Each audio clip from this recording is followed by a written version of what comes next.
정원아, 우리 깔끔하게 정리하자. 여기 이혼 서류야. 아픈 아버지를 간호하며 5년을 버텨온 아내에게 남편이 내연녀를 데려와 이혼 서류를 집어던졌습니다. 시어머니는 며느리의 옷가지를 쓰레기 봉투에 담아 현관에 내동댕이 쳤습니다. 빈털터리 주제에 뭘 바라냐? 내 아버지도 이제 얼마 못 살 거 아니야. 내연녀는 배를 쓰다듬으며 비웃었습니다. 언니, 오빠랑 나 아기 생겼어. 순순히 나가주면 고마울 것 같은데?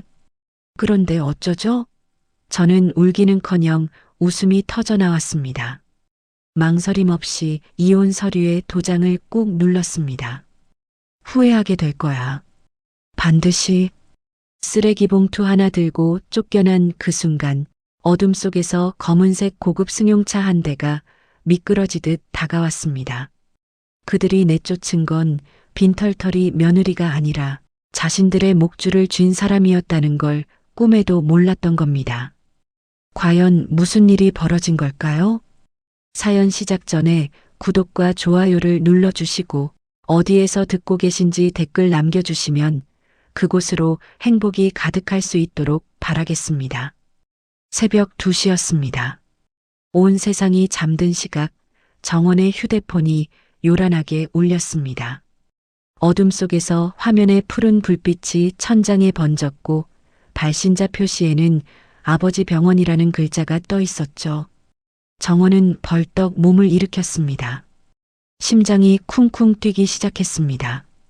아버지가 쓰러지신 지 2년, 그동안 수없이 받아온 병원 전화였지만 새벽에 걸려오는 연락은 언제나 불길한 예감을 동반했습니다. 이불을 걷어차고 방문을 열려는 순간이었습니다. 정원아, 시어머니 오말순의 날카로운 고함이 옆방에서 터져나왔습니다. 잠결이라고는 믿기 어려운 유난히 또렷한 목소리였습니다. 한밤중에 어딜 싸돌아다니려고 그래. 집안 꼴이 뭐가 이래. 정원은 입술을 질끈 깨물었습니다. 가슴속에서 치밀어 오르는 답답함을 애써 눌렀습니다. 5년 전 결혼할 때만 해도 이런 삶은 상상조차 못했습니다. 시장 좌판에서 장사하시던 시어머니가 아들이 부잣집 딸과 결혼했다며 그렇게 좋아하셨는데 지금은 매일같이 며느리를 하녀 취급하며 온갖 심부름을 시켰습니다. 하지만 지금은 그런 생각을 할 때가 아니었습니다. 정원은 살금살금 화장실로 들어가 문을 닫았습니다. 떨리는 손으로 통화 버튼을 눌렀습니다. 여보세요. 보호자 한정원 씨 맞으시죠? 전화기 너머로 간호사의 다급한 목소리가 들려왔습니다. 네, 맞습니다. 아버지 어떠세요? 환자분 상태가 급변했습니다. 지금 바로 오셔야 할 것 같습니다. 정원의 얼굴에서 핏기가 사라졌습니다. 손에 들린 휴대폰이 미세하게 떨렸습니다. 아버지, 한복만 회장. 젊은 시절 시장 좌판에서 김밥을 팔던 그 사람이 35년을 한우물만 파서 일군 정원한식. 전국에 480개 가맹점을 둔 대기업의 창업주. 하지만 정원에게 그분은 그저 세상에 하나뿐인 아버지였습니다. 어머니를 일찍 여의고 아버지만 바라보며 자랐습니다. 2년 전 갑자기 쓰러지신 후로 정원은 병원과 시댁을 오가며 정신없이 살아왔습니다. 아버지 간병에 매달리느라 자신의 재산 관리도 남편에게 맡겼었죠. 그게 얼마나 큰 실수였는지 그때는 몰랐습니다. 정원은 화장실을 나와 급히 현관으로 향했습니다. 신발장 위에 놓인 차 키를 집어 들려는 순간 현관문이 덜컥 열렸습니다. 술 냄새가 먼저 들어왔습니다. 남편 강태수가 비틀거리며 들어섰습니다. 넥타이는 풀어 헤쳐져 있었고 양복은 구겨질 대로 구겨져 있었습니다. 그런데 이상한 것은 그게 아니었습니다. 태수 옆에 낯선 젊은 여자가 팔짱을 끼고 서 있었습니다. 29쯤 되어 보이는 여자였습니다.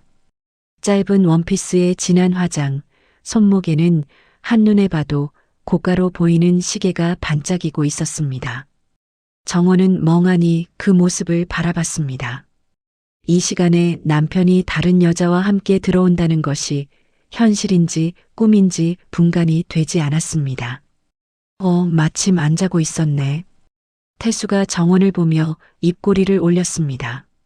술에 취한 눈이었지만 그 안에 담긴 것은 취기가 아니었습니다. 뭔가 계산된 의미심장한 빛이었습니다. 잘됐다. 할 얘기가 있어. 정원은 그 순간 심장이 철렁 내려앉는 것을 느꼈습니다. 5년을 함께 산 남편이었습니다. 대학 시절 아르바이트 하던 식당에서 처음 만났을 때 태수는 성실하고 착한 배달 직원이었습니다. 그 모습에 반해 결혼까지 했는데 언제부터인가 그의 눈빛이 달라졌다는 것을 정원은 느끼고 있었습니다. 옆에 선 여자가 정원을 위아래로 훑어보며 코웃음을 쳤습니다. 이 사람이 그 언니야? 생각보다 별로네. 정원의 귀가 먹먹해졌습니다. 언니라니요.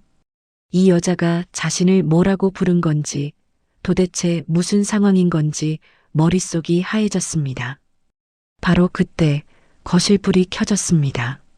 시어머니 오말순이 안방에서 나오고 있었습니다. 그런데 이상했습니다.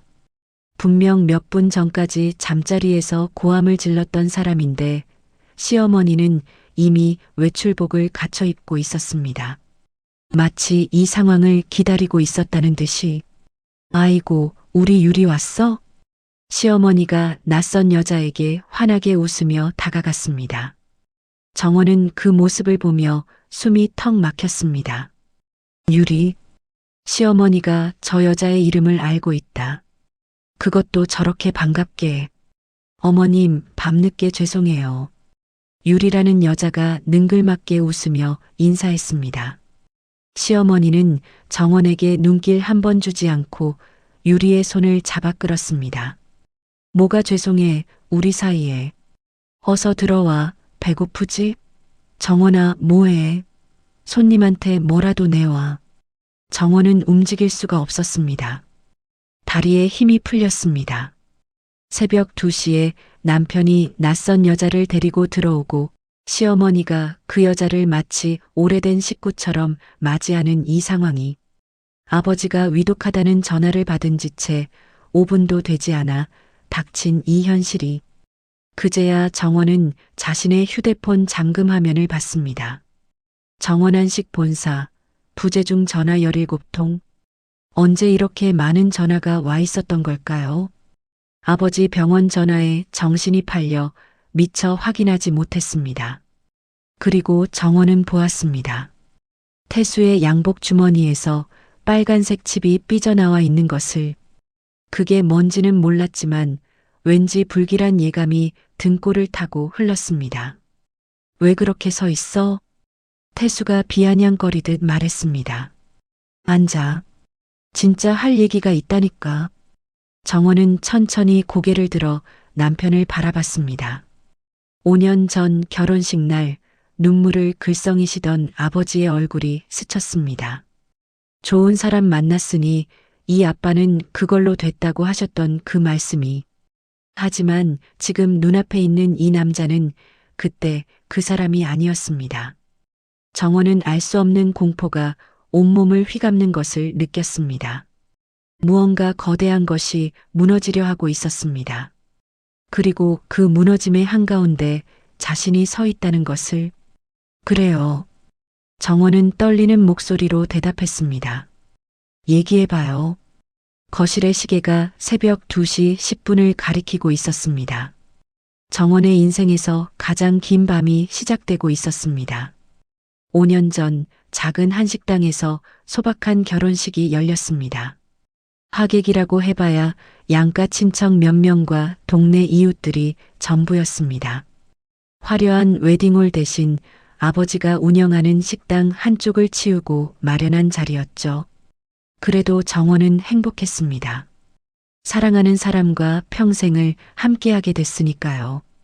아버지 한복만이 딸의 손을 잡았습니다.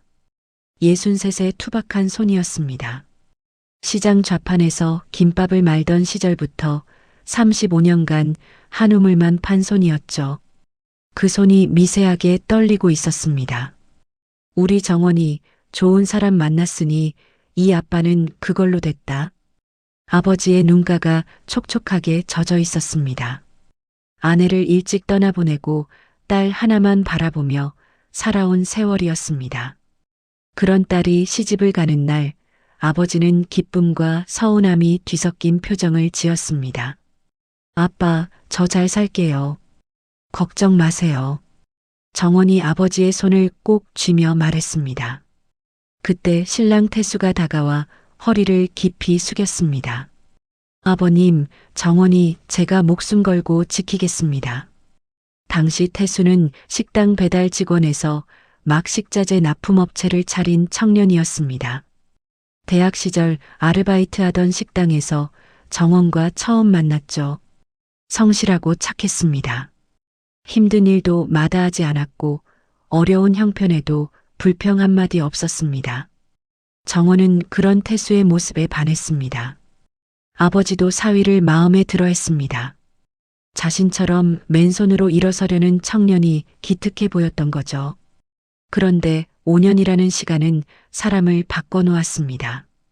정원은 거실 소파에 앉아 있었습니다. 새벽에 벌어진 일이 아직도 믿기지 않았습니다. 옆에는 유리라는 여자가 당당하게 자리를 차지하고 있었고 맞은편에는 남편 태수가 다리를 꼬고 앉아 있었습니다. 시어머니는 부엌에서 뭔가를 챙기고 있었죠. 정원아, 뭘 멍하니 앉아 있어. 손님한테 뭐라도 내오라니까. 시어머니의 호통이 떨어졌습니다. 정원은 기계적으로 일어났습니다. 5년 동안 몸에 밴 습관이었습니다. 부엌으로 들어가 찬장을 열었습니다. 손이 떨렸습니다. 아버지가 위독하다는 전화를 받은 지 1시간도 채 되지 않았는데 지금 자신은 정체불명의 여자에게 대접할 음식을 준비하고 있었습니다. 이게 대체 무슨 상황인지 머릿속이 복잡하게 엉켜 있었습니다. 2년 전 일이 떠올랐습니다. 아버지가 갑자기 쓰러지셨습니다. 뇌졸중이었죠. 응급실로 실려가신 아버지는 의식을 잃은 채 중환자실에 누워 계셨습니다. 의사는 고개를 저으며 말했습니다. 언제 깨어나실지 모른다고, 최악의 경우도 각오하라고.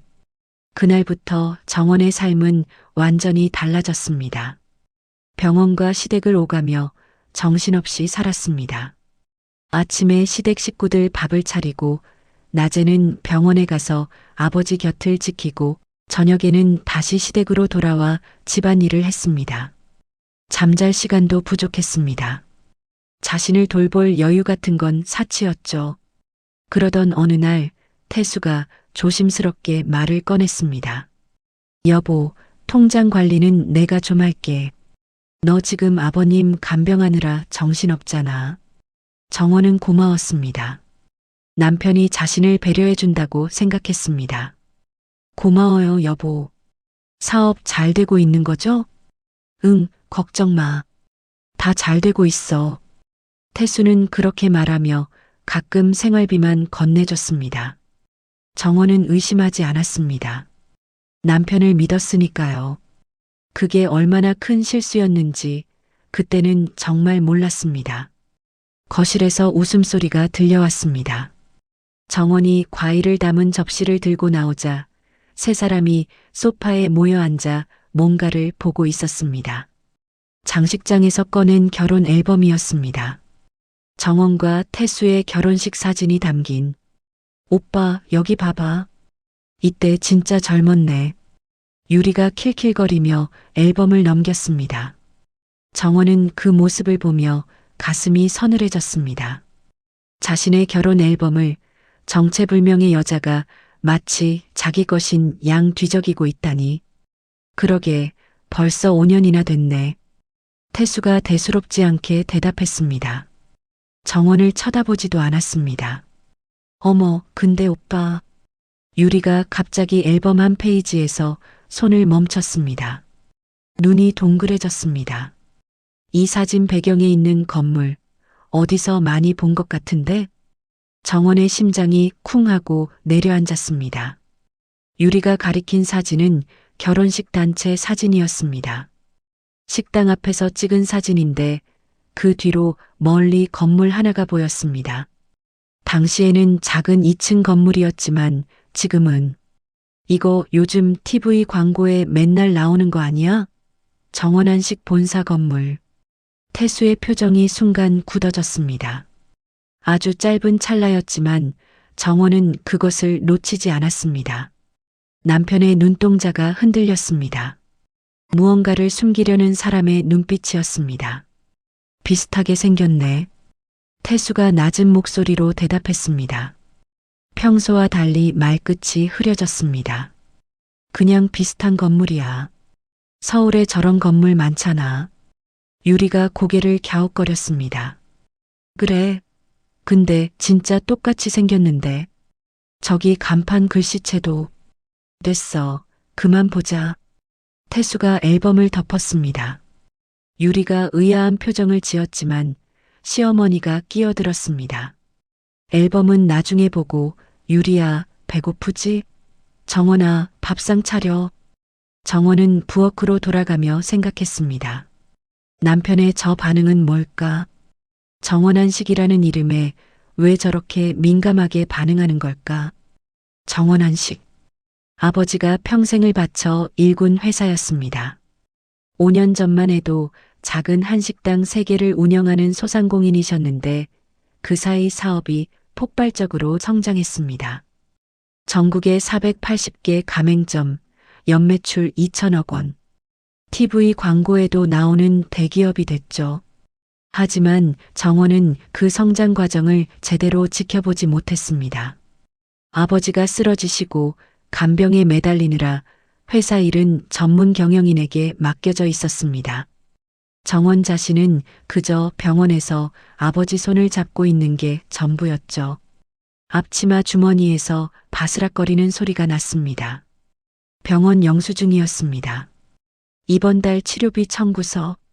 아직 확인도 못한 종이 쪽지가 구겨진 채 들어 있었습니다. 아버지, 조금만 더 버텨주세요. 정원은 작게 중얼거렸습니다. 눈시울이 뜨거워졌습니다. 거실에서 또다시 웃음소리가 터져 나왔습니다. 시어머니와 유리가 무슨 이야기를 나누는지 깔깔대는 소리가 들렸습니다.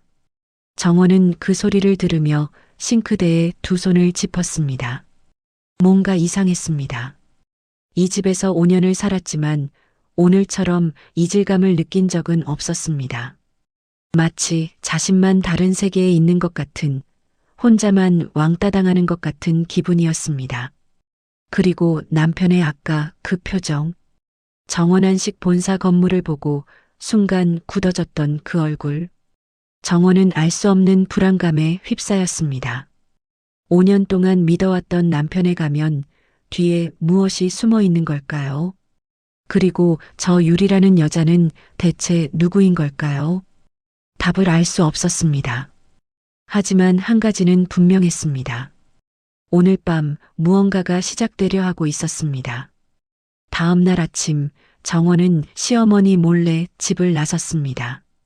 새벽에 있었던 일 때문에 한숨도 못 잤습니다. 남편은 유리라는 여자를 손님방에 재우고 자신은 거실 소파에서 잠들었죠. 정원은 밤새 천장만 바라보며 뒤척였습니다. 아버지 걱정, 남편에 대한 의문, 정체불명의 여자. 머릿속이 엉망이었습니다. 병원에 도착한 것은 오전 10시쯤이었습니다. 엘리베이터에서 내려 익숙한 복도를 걸었습니다. 2년 동안 매일같이 다닌 길이었죠. 창밖으로 쏟아지는 햇살이 눈부셨지만 정원의 마음은 어두웠습니다. 501호. 아버지가 계신 1인실 앞에 도착했습니다. 그런데 이상했습니다. 문이 열려 있었고 안에서 낯선 목소리들이 들려왔습니다. 정원은 고개를 갸웃거리며 안을 들여다봤습니다. 아버지가 안 계셨습니다. 대신 모르는 환자가 침대에 누워 있었습니다. 보호자로 보이는 중년 여성이 정원을 올려다봤습니다. 누구세요? 정원은 당황해서 한 발 물러섰습니다. 저, 여기 한복만 환자분 병실 아닌가요? 아니요, 저희 어머니 병실인데요. 어제 입원하셨거든요. 심장이 철렁 내려앉았습니다. 정원은 급히 간호사실로 뛰어갔습니다. 저기요, 501호에 계시던 한복만 환자분 어디로 옮기셨어요?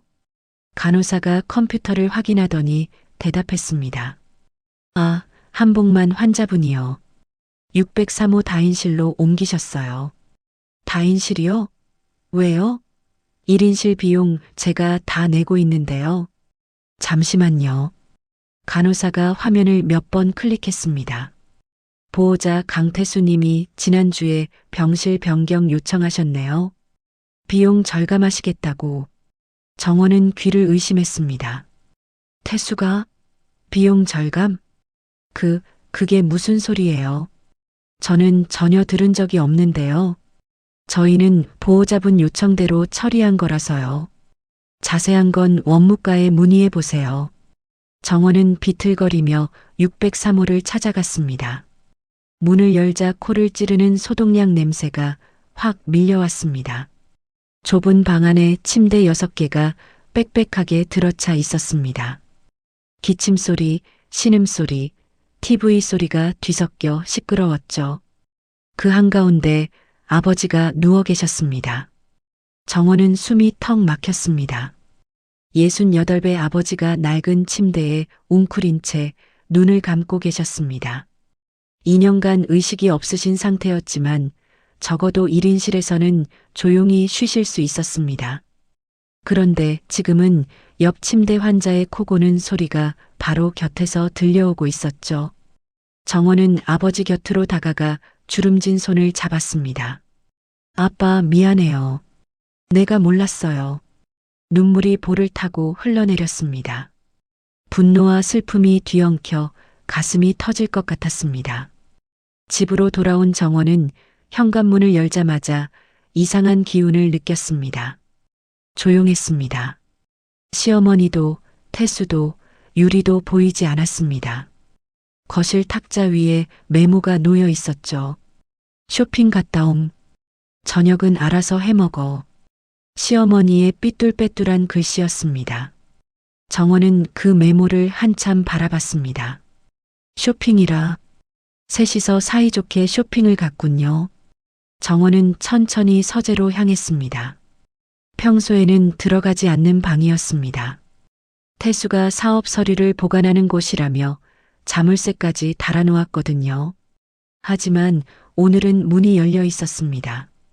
아마 급하게 나가느라 잠그는 걸 잊은 모양이었죠. 정원은 망설였습니다. 남편의 사적인 공간을 뒤지는 게 옳은 일인지 확신이 서지 않았습니다. 하지만 병원에서 들은 이야기가 머릿속을 떠나지 않았습니다. 비용 절감. 태수가 아버지 병실을 옮겼다는 그 말이. 결국 정원은 서재 안으로 들어갔습니다. 책상 서랍을 열었습니다.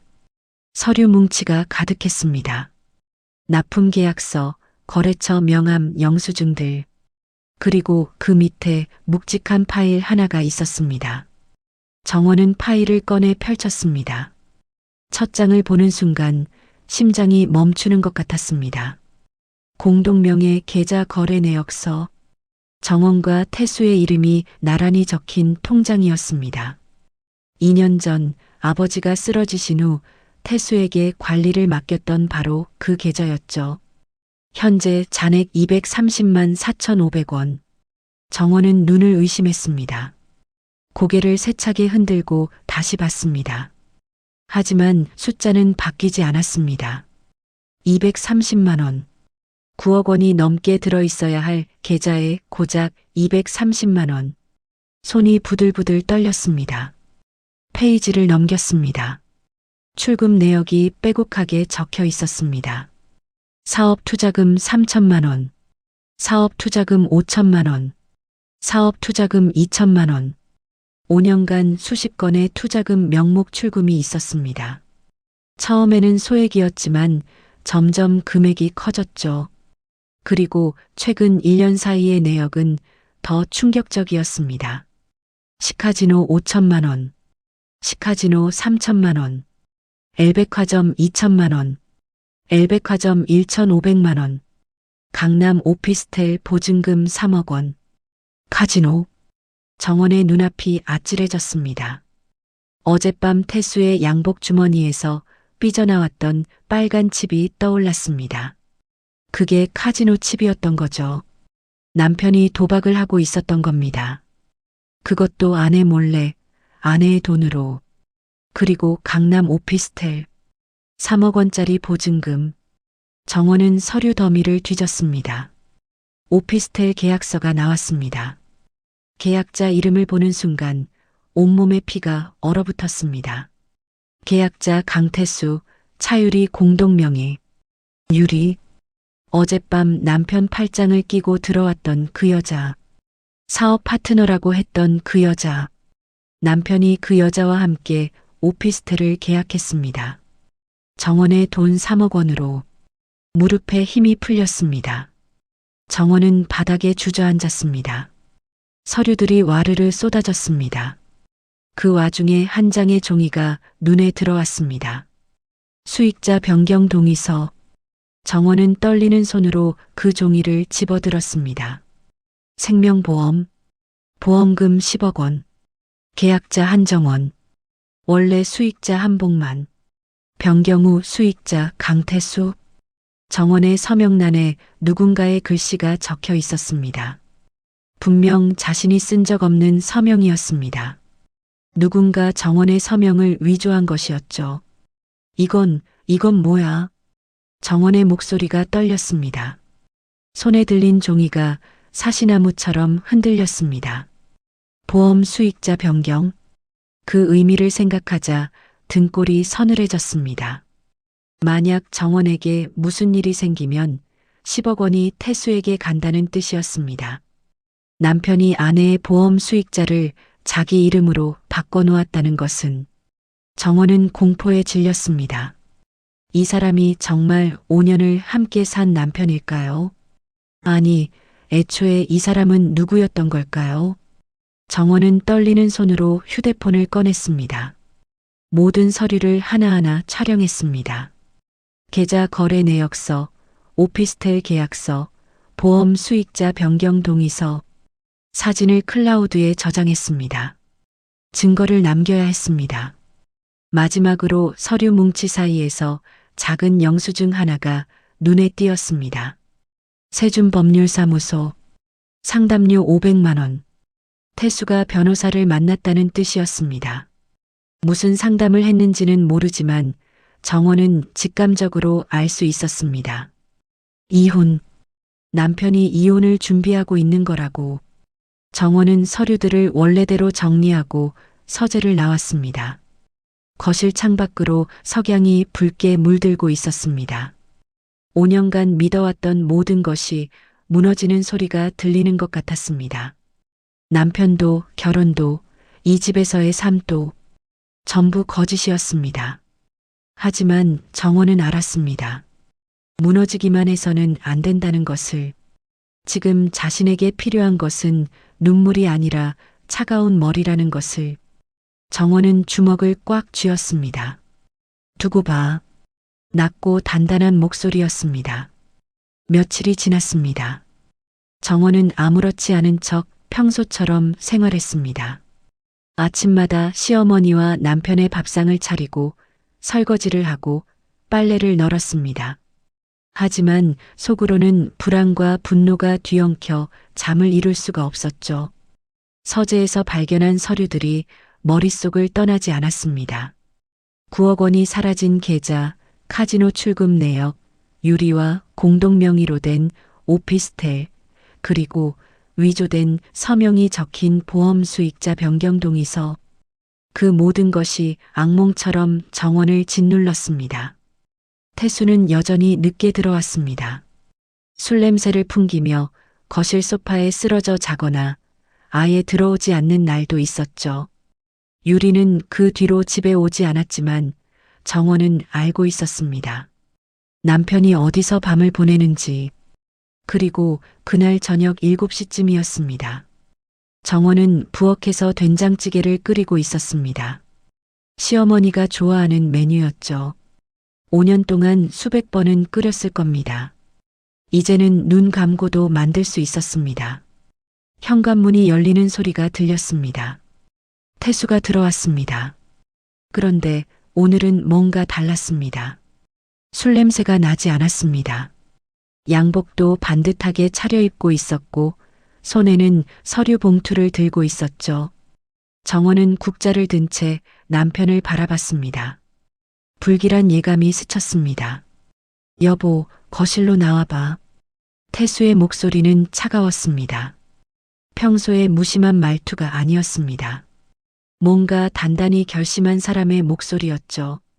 정원은 불을 끄고 앞치마를 벗었습니다. 천천히 거실로 나갔습니다. 그리고 멈춰 섰습니다. 거실 소파에 시어머니 오말순이 앉아 있었습니다. 그리고 그 옆에 유리가 있었습니다. 며칠 만에 보는 얼굴이었죠. 유리는 다리를 꼬고 앉아 손톱을 다듬고 있었습니다. 마치 자기 집인 것처럼. 이건 우연이 아니었습니다.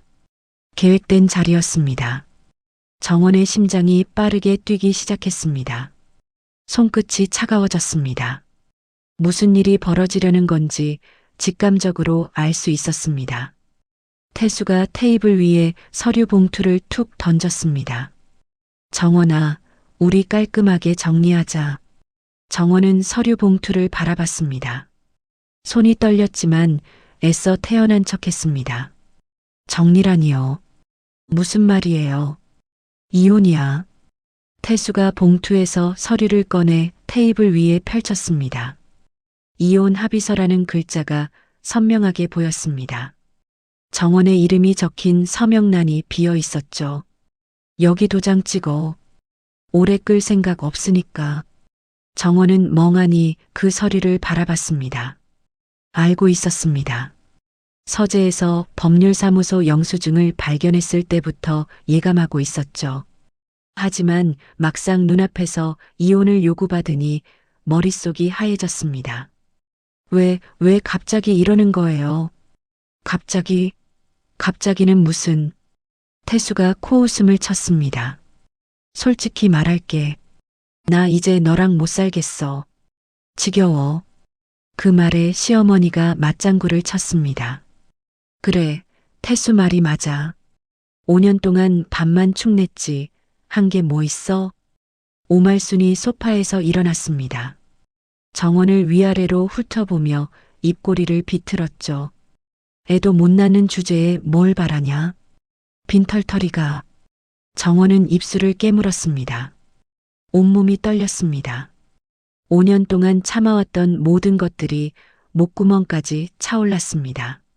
새벽같이 일어나 밥을 차리고 시어머니의 온갖 심부름을 들어주고 아버지 간병까지 하느라 자신을 돌볼 시간도 없었는데 그게 밥만 축낸 거라니. 하지만 정원은 참았습니다. 지금 감정적으로 대응하면 안 된다는 걸 알았으니까요. 위자료는요? 정원이 낮은 목소리로 물었습니다. 위자료? 무슨 위자료?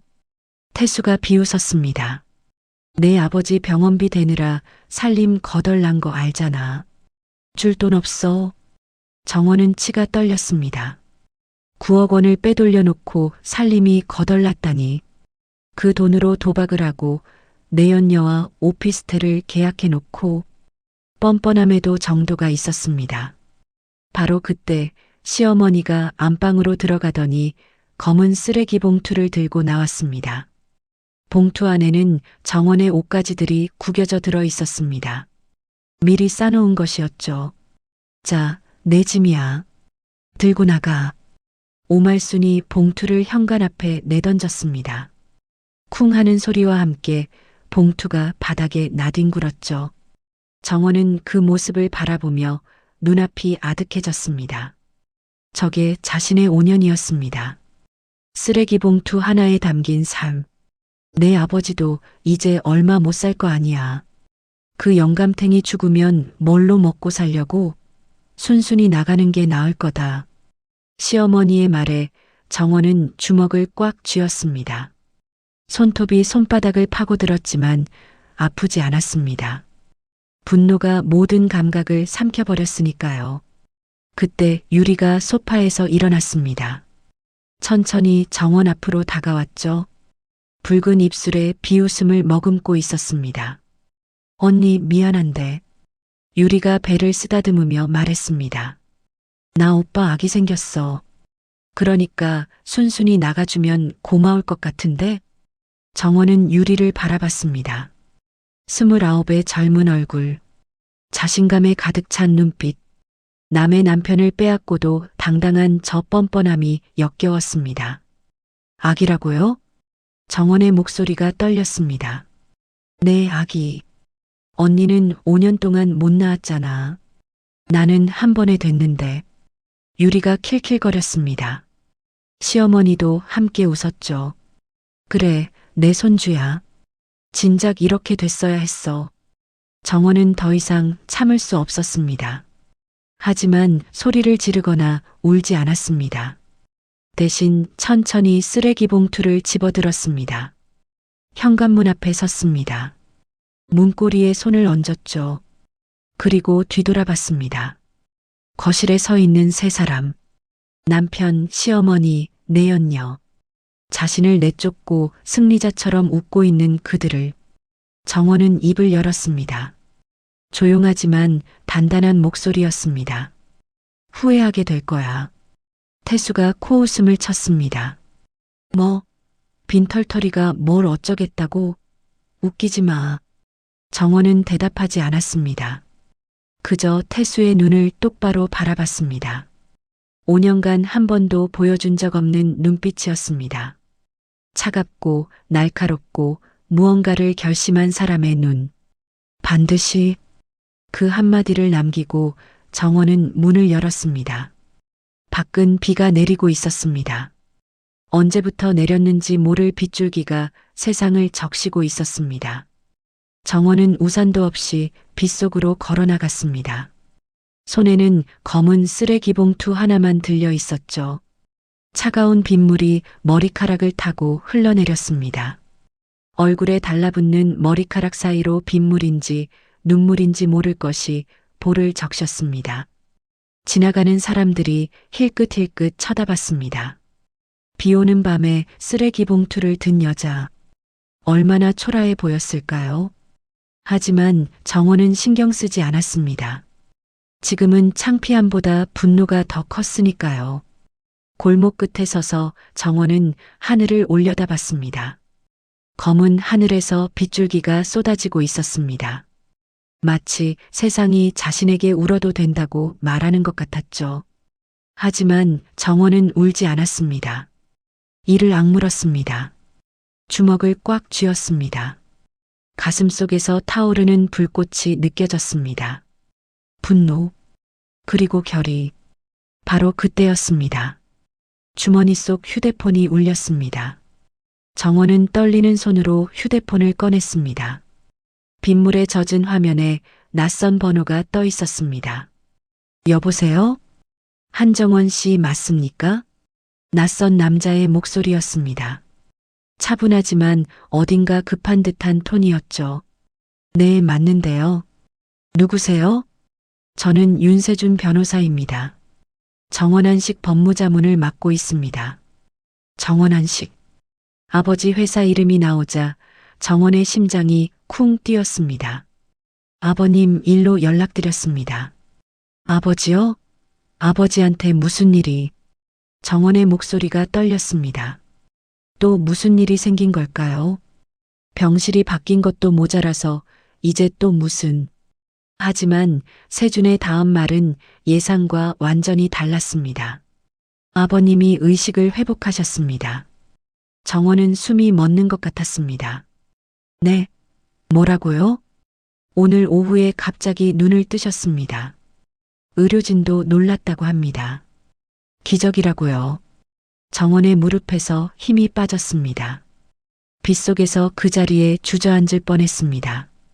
아빠가 깨어나셨다고요? 네. 그리고 아버님이 정원 씨께 전해달라는 말씀이 있습니다. 무슨 말씀이요? 세준이 잠시 말을 멈췄습니다. 그리고 천천히 말했습니다.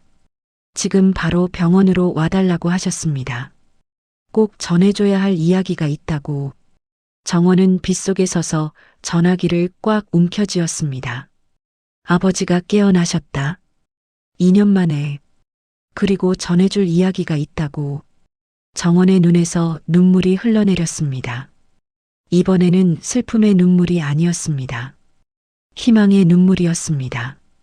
쓰레기 봉투를 든 채 빗속에 서 있던 정원. 모든 것을 잃었다고 생각했던 그 순간. 어둠 속에서 한 줄기 빛이 비치기 시작했습니다. 정원은 택시를 타고 병원으로 향했습니다. 빗물에 흠뻑 젖은 채였습니다. 택시 기사가 백미러로 힐끗 쳐다봤지만 아무 말도 하지 않았죠. 정원은 창밖을 바라보며 손에 들린 휴대폰을 꽉 쥐고 있었습니다. 아직도 믿기지 않았습니다. 아버지가 깨어나셨다니. 2년이었습니다. 730일 동안 아버지는 눈을 감고 계셨습니다. 의사들은 희망을 버리라고 했습니다. 언제 깨어나실지 모른다고, 최악의 경우도 각오하라고. 하지만 정원은 포기하지 않았습니다. 매일 병원에 가서 아버지 손을 잡고 이야기했습니다. 언젠가 눈을 뜨실 거라고 믿었습니다. 그리고 오늘 그 기적이 일어났습니다. 병원에 도착한 것은 밤 9시가 넘어서였습니다.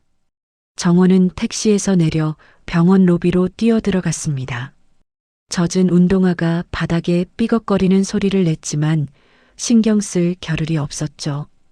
엘리베이터 앞에서 낯선 남자가 서 있었습니다. 38쯤 되어 보이는 남자였습니다. 단정한 정장 차림에 서류 가방을 들고 있었죠. 날카로운 눈매였지만 어딘가 따뜻한 인상이었습니다. 한정원 씨입니까? 남자가 먼저 말을 걸었습니다. 네, 맞는데요. 혹시 윤세준입니다. 아까 전화드렸던 정원한식 법무자문 변호사. 정원은 고개를 끄덕였습니다. 아버지 어디 계세요? VIP 병동으로 옮기셨습니다. 제가 안내해 드리겠습니다. VIP 병동. 정원은 의아했습니다. 며칠 전만 해도 6인실에 계셨는데, 하지만 지금은 그런 것을 따질 때가 아니었습니다. 정원은 세준을 따라 엘리베이터에 올랐습니다. VIP 병동은 일반 병실과 완전히 달랐습니다. 조용하고 깨끗했습니다. 복도에는 부드러운 조명이 켜져 있었고 간호사들이 조용히 오가고 있었죠. 세준이 한 병실 앞에서 멈췄습니다. 여기입니다. 정원은 떨리는 손으로 문을 열었습니다. 넓은 1인실이었습니다. 창문 너머로 서울의 야경이 반짝이고 있었죠.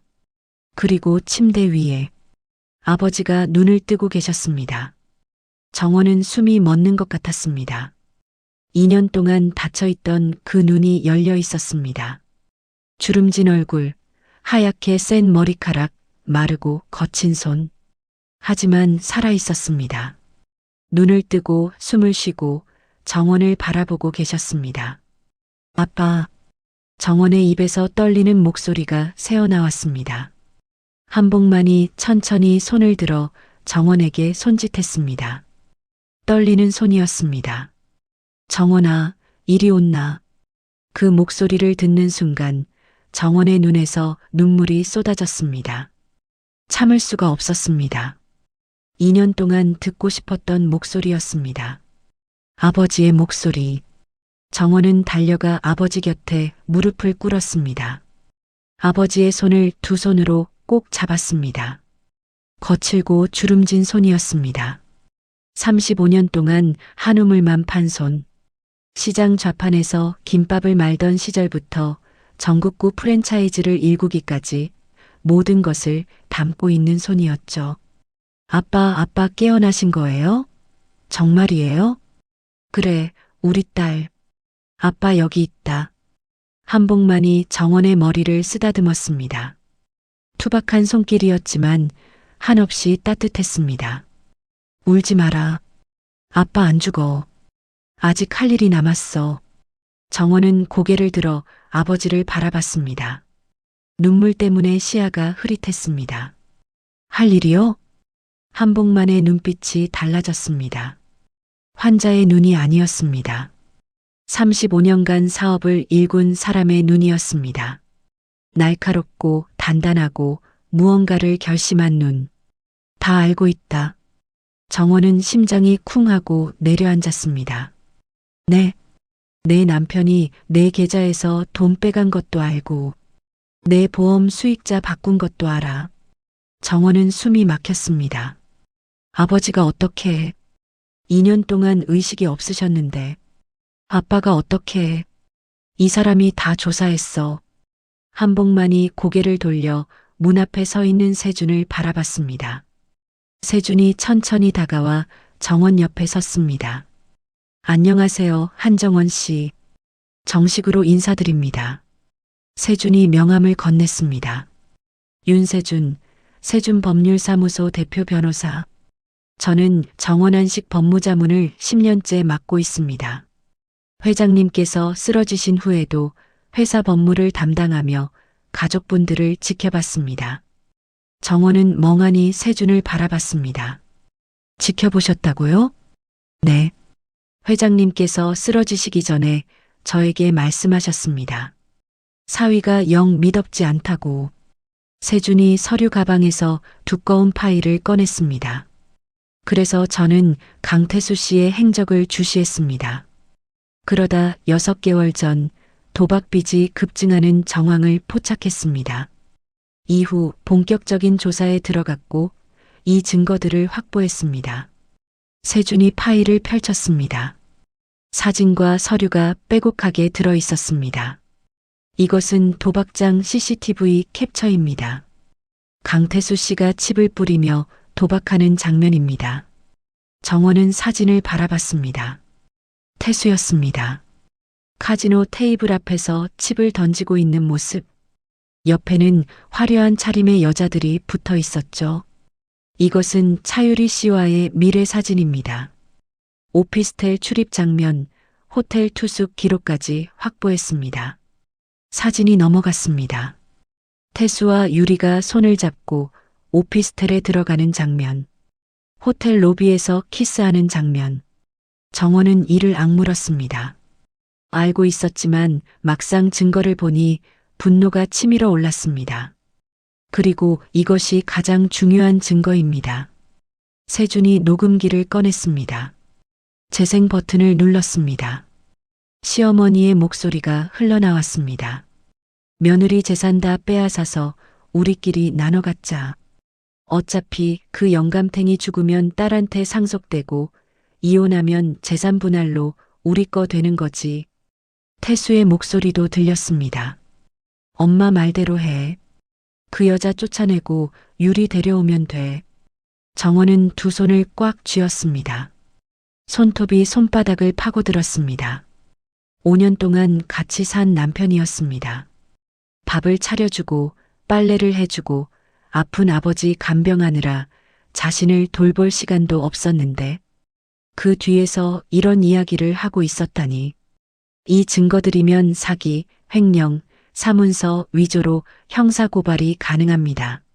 세준이 파일을 닫으며 말했습니다.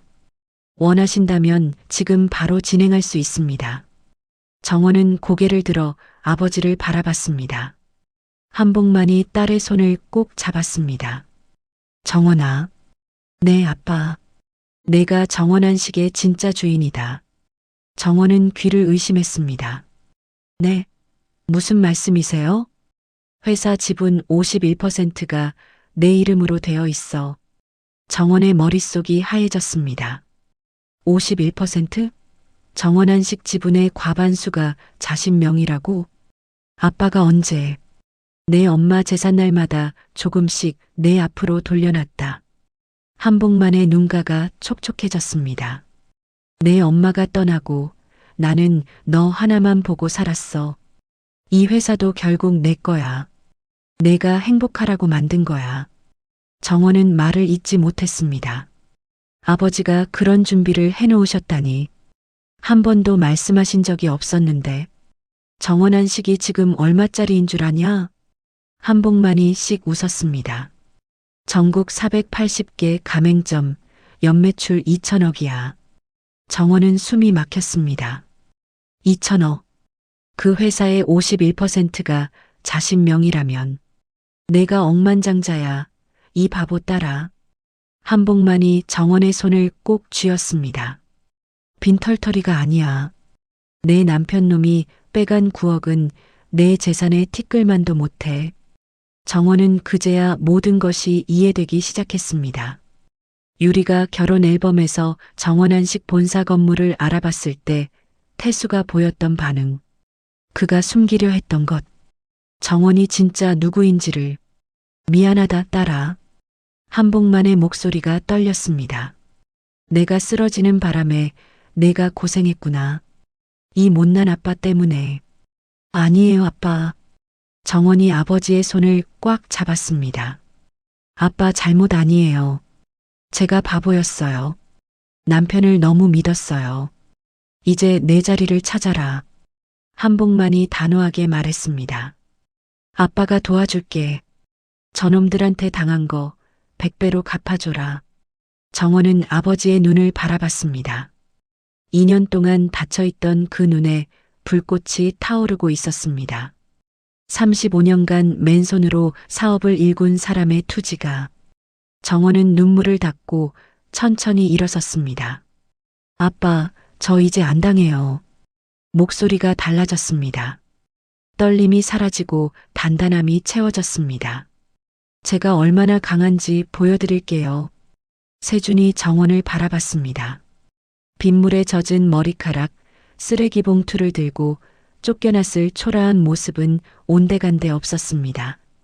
지금 그의 앞에 서 있는 것은 정원한식 51% 지분을 가진 대주주였습니다. 윤 변호사님, 정원이 세준을 향해 고개를 돌렸습니다. 네, 말씀하세요. 저 싸울 겁니다. 도와주시겠어요? 세준이 고개를 끄덕였습니다. 그러려고 10년을 준비했습니다. 정원은 창밖을 바라봤습니다. 서울의 야경이 반짝이고 있었습니다. 저 불빛들 중 하나가 정원한식 본사 건물일 겁니다. 자신의 회사, 이제 시작이었습니다. 정원이 쫓겨난 다음 날이었습니다. 태순의 집 거실에서는 축하 파티가 벌어지고 있었습니다. 테이블 위에 샴페인 병이 놓여 있었고 세 사람이 소파에 둘러앉아 잔을 부딪히고 있었죠. 드디어 해냈다.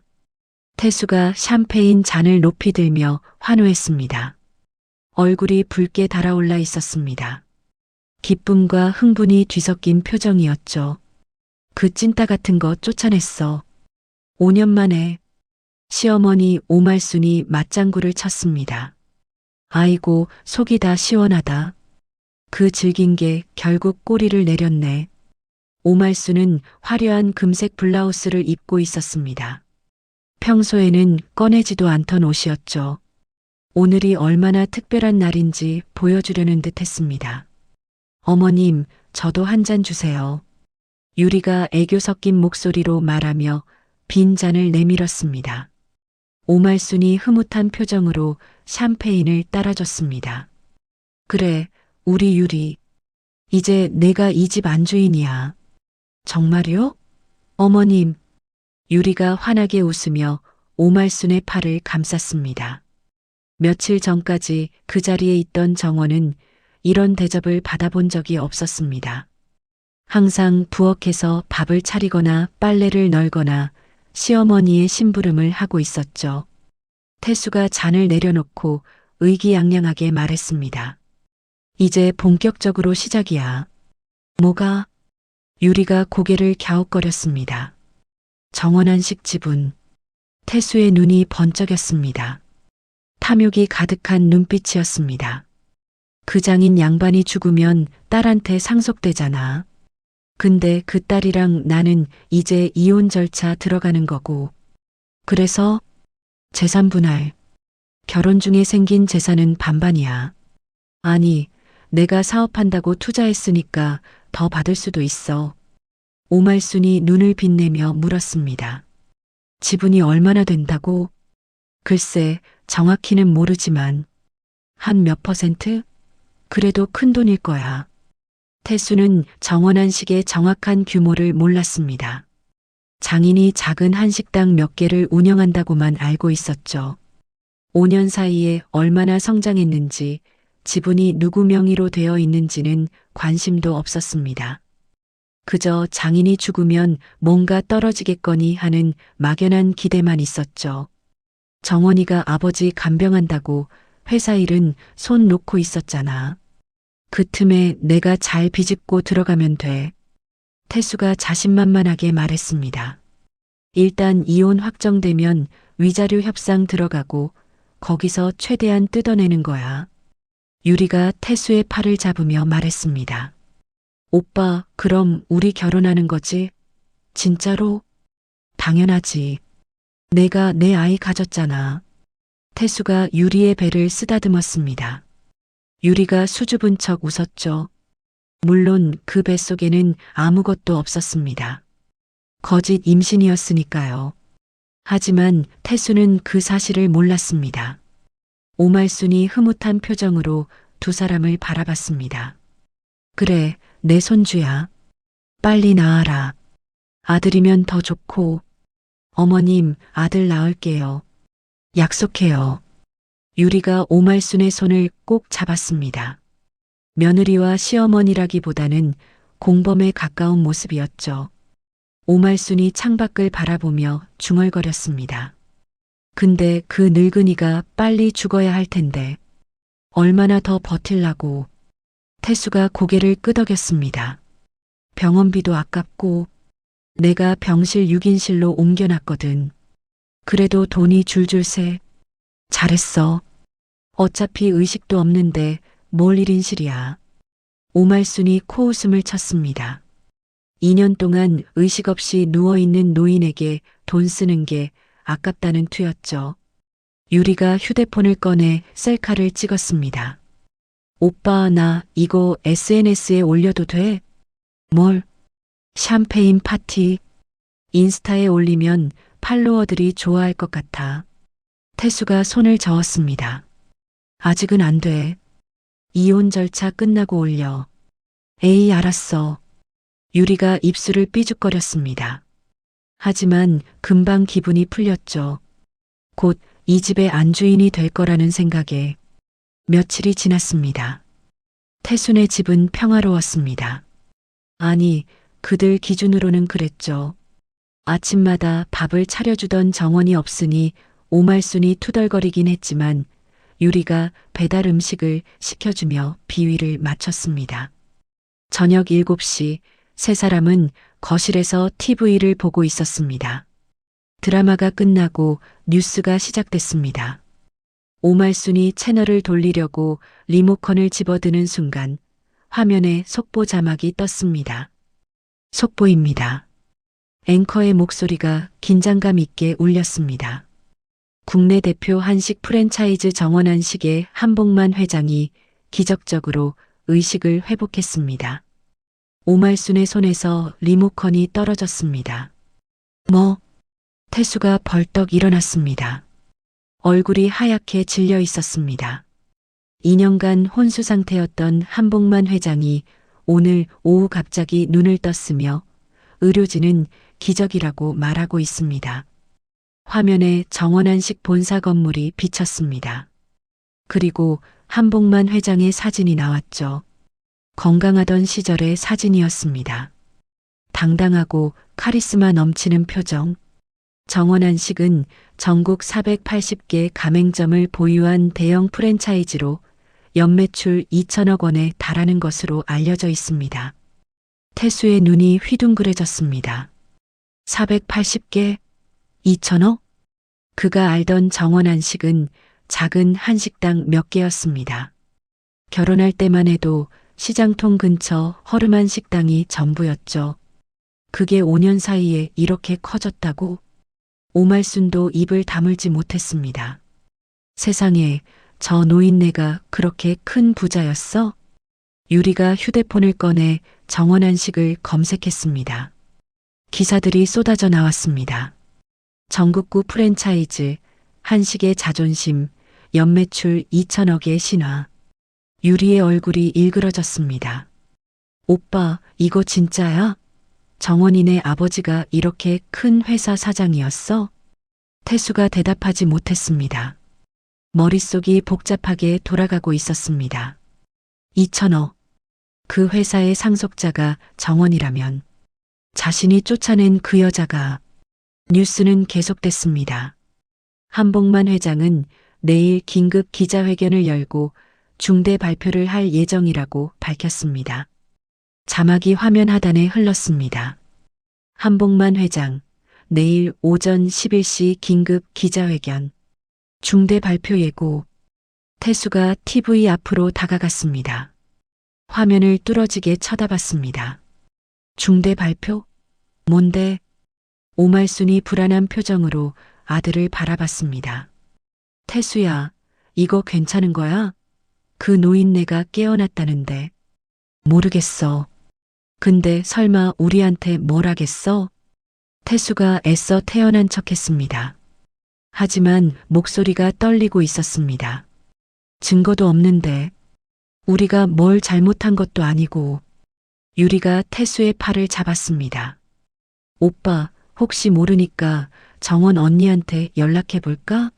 합의금 좀 주고 조용히 끝내는 게. 미쳤어? 왜 쪽팔리게? 태수가 유리의 손을 뿌리쳤습니다. 그 여자가 뭘 할 수 있겠어. 빈털털이야. 우리 집에서 쓰레기 봉투 들고 쫓겨난 거 봤잖아. 오말순이 고개를 끄덕였습니다. 그래, 태수 말이 맞아. 그깟게 뭘 하겠어. 걱정 마라. 하지만 세 사람의 표정은 밝지 않았습니다. 아까까지의 축제 분위기는 온데간데 없었죠. 거실에 무거운 침묵이 흘렀습니다. TV에서는 정원한식 광고가 나오고 있었습니다. 맛있는 음식 영상과 함께 밝은 음악이 흘렀습니다. 그리고 마지막에 로고가 떴죠. 정원한식. 엄마의 손맛을 담았습니다. 태수는 그 광고를 멍하니 바라봤습니다. 5년 동안 매일 먹던 아내의 밥이 떠올랐습니다. 새벽같이 일어나 정성껏 차린 밥상. 투정 부려도 웃으며 다시 차려주던 그 모습. 그 여자를 쫓아냈습니다. 쓰레기 봉투 하나 들려서 문득 불안감이 스쳤습니다. 뭔가 잘못된 것 같은, 거대한 실수를 저지른 것 같은 느낌이. 하지만 태수는 그 생각을 애써 밀어냈습니다. 에이, 설마. 다 잘 될 거야. 자신에게 되뇌듯 중얼거렸습니다. 하지만 불안은 사라지지 않았습니다. 오히려 점점 커져만 갔죠. 창밖으로 밤이 깊어가고 있었습니다. 내일 기자회견에서 무슨 일이 벌어질지 그들은 아직 알지 못했습니다. 폭풍 전의 고요함이었습니다. 일주일이 지났습니다. 서울 도심의 초고층 빌딩. 유리로 된 외벽이 아침 햇살을 받아 반짝이고 있었습니다. 건물 꼭대기에는 커다란 간판이 붙어 있었죠. 정원한식. 로비로 한 여자가 걸어 들어왔습니다. 화이트 정장에 단정하게 올린 머리. 어깨를 펴고 당당하게 걷는 모습이었습니다. 로비를 지나는 직원들이 힐끗힐끗 쳐다봤습니다. 저 사람 누구야? 모르겠는데. 처음 보는 얼굴인데? 근데 되게 당당하다. 어디 임원인가? 수군거리는 소리가 들렸지만 여자는 신경 쓰지 않았습니다. 곧장 엘리베이터로 향해 버튼을 눌렀습니다. 최고층? 정원이었습니다. 일주일 전만 해도 쓰레기 봉투를 들고 빗속에 서 있던 그 사람이 맞나 싶을 정도로 달라진 모습이었습니다. 5년간 입던 낡은 앞치마도 지친 표정도 굽은 어깨도 사라졌습니다. 지금 이 빌딩에 서 있는 것은 정원한식 51% 지분을 가진 대주주였습니다. 엘리베이터가 최고층에 멈췄습니다. 문이 열리자 넓은 복도가 나타났습니다. 한쪽에는 임원 회의실이, 다른 한쪽에는 회장실이 있었죠. 복도 끝에서 세준이 기다리고 있었습니다. 오셨습니까, 상무님? 세준이 고개를 숙여 인사했습니다. 정원은 아직 그 호칭이 어색했습니다. 일주일 전까지만 해도 자신은 그냥 전업주부였으니까요. 세준 씨, 저 아직 상무라는 게 실감이 안 나요. 곧 익숙해지실 겁니다. 오늘 임원회의에서 공식 취임 인사를 하시면 됩니다. 정원은 고개를 끄덕이고 회의실로 향했습니다. 문을 여는 순간 수십 개의 시선이 쏟아졌습니다. 넓은 회의실에 임원들이 앉아 있었습니다. 대부분 중년의 남자들이었죠. 호기심 어린 눈으로 정원을 바라보고 있었습니다. 단상 앞에 김동수 실장이 서 있었습니다. 쉰둘의 노련한 경영인이었습니다. 아버지가 쓰러진 후 2년간 회사를 안정적으로 운영해온 사람이죠. 모두 자리에 앉아 주십시오. 소개해드릴 분이 계십니다. 김 실장이 정원에게 손짓했습니다. 정원은 천천히 단상으로 올라갔습니다. 심장이 두근거렸지만 표정은 차분하게 유지했습니다. 안녕하세요. 정원이 마이크를 잡았습니다. 회의실이 조용해졌습니다. 저는 한복만 회장의 딸 한정원입니다. 웅성거리는 소리가 들렸습니다. 회장에게 딸이 있었냐는 듯한 반응이었죠. 오늘부터 경영기획실 상무로 일하게 됐습니다. 임원들의 표정이 복잡해졌습니다. 갑자기 나타난 회장 딸이 상무라니 낙하산 인사가 아니냐는 시선도 있었습니다. 정원은 그런 시선을 정면으로 받아냈습니다. 그리고 한 가지 더 말씀드리겠습니다. 회의실이 다시 조용해졌습니다. 저는 정원한식 지분 51%를 보유한 대주주입니다. 순간 회의실이 술렁였습니다. 임원들이 서로 얼굴을 쳐다봤습니다.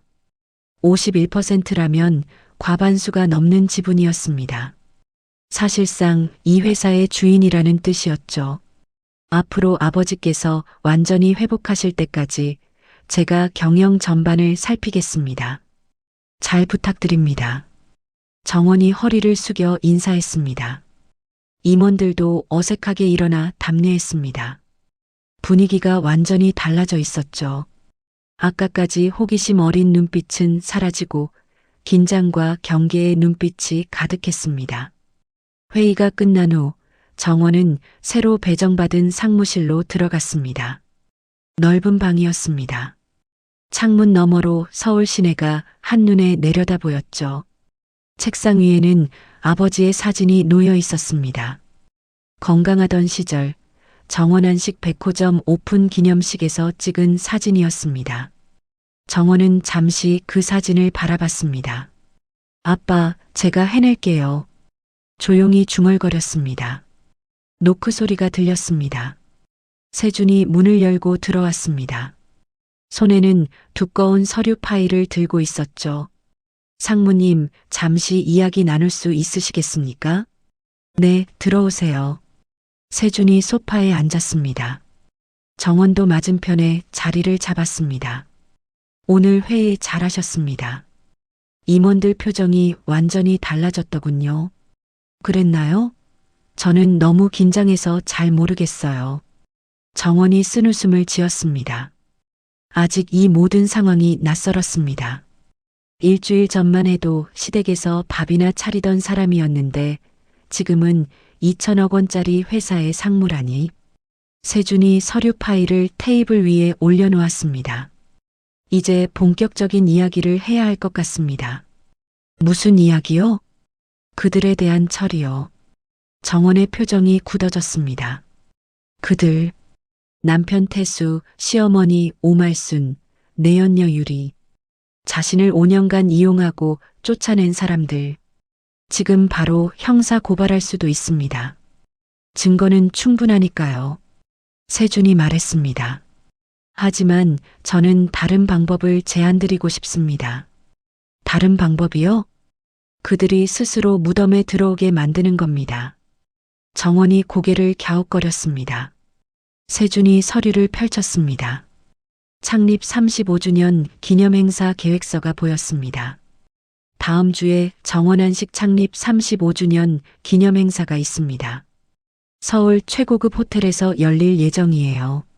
네, 들었어요. 거기에 그들을 VIP로 초대하는 겁니다. 정원의 눈이 커졌습니다. 초대요? 왜요? 생각해 보세요. 그들은 상무님이 정원한식의 대주주라는 사실을 모릅니다. 그저 장인이 작은 한식당 몇 개를 운영한다고만 알고 있죠. 세준이 설명을 이어갔습니다. VIP 초대장을 받으면 그들은 거절하지 못할 겁니다. 자기들이 주인 행세할 기회라고 생각할 테니까요. 공짜로 좋은 음식 먹고 사람들 앞에서 으스대고 싶겠죠. 정원은 천천히 고개를 끄덕였습니다. 시어머니의 성격을 생각하면 그럴 것 같았습니다. VIP라는 말에 얼마나 좋아할지 눈에 선했죠. 그리고 그 자리에서 모든 것을 공개하는 겁니다. 증거 영상, 녹취록, 전부. 수백 명의 하객들 앞에서 세준의 눈빛이 차가워졌습니다. 도망칠 수 없는 자리에서 그들의 치부를 낱낱이 드러내는 겁니다. 그게 가장 확실한 복수입니다. 정원은 잠시 생각에 잠겼습니다. 그렇게 하면 그들은 수백 명 앞에서 망신을 당하게 됩니다. 숨을 곳도 변명할 곳도 없이. 좋아요. 정원이 대답했습니다. 그렇게 하죠. 세준이 고개를 끄덕이고 서류 가방에서 황금빛 봉투를 꺼냈습니다. 고급 용지로 된 초대장이었습니다. 이게 VIP 초대장입니다. 상무님이 직접 내용을 확인해 주시겠습니까? 정원이 초대장을 받아 펼쳤습니다. 정원한식 창립 35주년 기념행사의 귀하를 VIP로 정중히 초대합니다. 정원은 그 문구를 읽으며 입꼬리를 올렸습니다. 5년간 자신을 하녀 취급하던 시어머니가 이 초대장을 받으면 어떤 표정을 지을까요? 분명 콧대 높이 세우고 자랑할 겁니다. 자기가 VIP라고. 수신이는 제가 직접 쓸게요. 정원이 펜을 집어들었습니다. 또박또박 이름을 적었습니다. 강태수, 오말순, 차유리. 펜을 내려놓고 정원은 창밖을 바라봤습니다. 서울 시내가 발 아래 펼쳐져 있었습니다. 저 어딘가에 그들이 살고 있겠죠. 아직도 자기들이 이겼다고 생각하면서. 잔치에 초대받으면 거절 못하시죠, 어머님? 정원의 입가에 서늘한 미소가 번졌습니다. 5년간 참아왔던 모든 것들이 곧 터져 나올 겁니다. 그들이 자신에게 했던 것 하나도 빠짐없이 되갚아 줄 겁니다. 세준이 정원을 바라봤습니다. 빗물에 젖은 채 쓰레기 봉투를 들고 있던 그날의 모습은 온데간데 없었습니다. 지금 그의 앞에 있는 것은 사냥을 준비하는 맹수 같은 눈빛이었습니다. 상무님, 네. 힘드시면 말씀하세요. 제가 대신 진행할 수 있습니다. 정원이 고개를 저었습니다. 아니요, 세준 씨. 제가 직접 해야 해요. 정원이 세준의 눈을 똑바로 바라봤습니다. 제 손으로 끝내야 진짜 끝나는 거예요. 두 사람의 눈이 마주쳤습니다. 세준의 눈빛에 무언가가 스쳤습니다. 존경인지 안쓰러움인지 아니면 다른 감정인지 정원은 그것을 읽을 수 없었습니다. 알겠습니다. 제가 끝까지 함께하겠습니다. 세준이 고개를 숙였습니다. 정원은 다시 창밖을 바라봤습니다. 해가 저물고 있었습니다. 서울의 빌딩들이 하나둘 불을 밝히기 시작했죠. 책상 서랍을 열었습니다. 그 안에는 접어둔 1000조각이 있었습니다. 5년간 입던 낡은 앞치마였습니다. 병원에서 가져온 짐 속에 들어있던 것이죠. 정원은 그것을 꺼내 한참 바라봤습니다. 기름때가 묻고 색이 바랜 앞치마. 새벽같이 일어나 밥을 차리고 설거지를 하고 빨래를 널던 5년의 흔적이었습니다. 천천히 쓰레기통에 넣었습니다. 안녕, 그 시절의 나. 조용히 중얼거렸습니다. 이제 새로운 시작이었습니다. 창립 35주년 기념행사 당일이었습니다. 서울 최고급 호텔 그랜드 볼룸. 입구에는 붉은 카펫이 깔려 있었고 화려한 조명이 밤하늘을 수놓고 있었습니다. 정장 차림의 하객들이 줄지어 들어가고 있었죠. 가맹점주들, 협력업체 대표들, 언론사 기자들.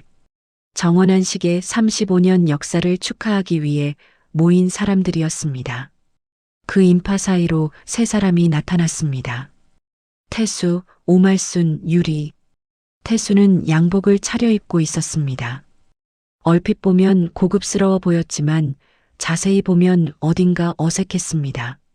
가슴에 붙은 브랜드 로고가 미묘하게 틀어져 있었죠. 짝퉁이었습니다. 하지만 본인은 전혀 모르는 눈치였습니다. 시어머니 오말수는 더 가관이었습니다. 형광 분홍색 한복 저고리에 새노란 치마를 입고 있었습니다. 재래시장에서 급하게 산 것 같은 옷이었죠.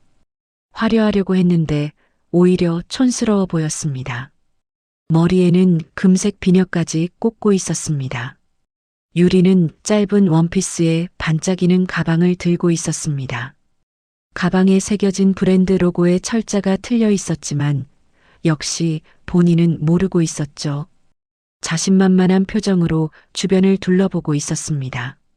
와, 여기 대박이다. 유리가 감탄했습니다. 호텔 로비에 화려한 샹들리에를 올려다보며 연신 휴대폰을 꺼내 사진을 찍었죠. 오빠, 여기 완전 럭셔리하다. 나 인스타 올려도 돼? 나중에 해. 지금은 안으로 들어가자. 태수가 유리의 팔을 잡아 끌었습니다. 오말수는 벌써 레드카펫 위에 올라서 있었습니다. 비켜요, 비켜. VIP 지나갑니다.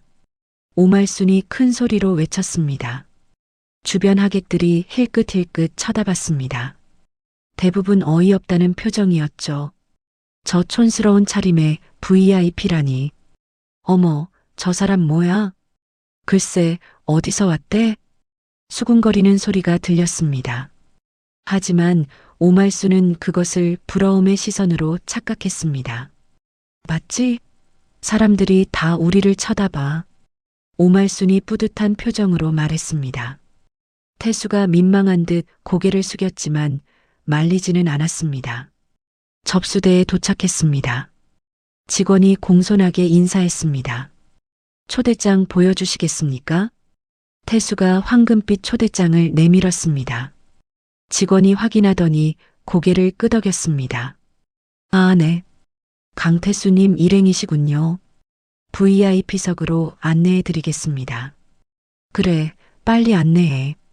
태수가 으쓱하며 말했습니다. 직원이 앞장서서 걸었습니다. 세 사람이 그 뒤를 따랐죠.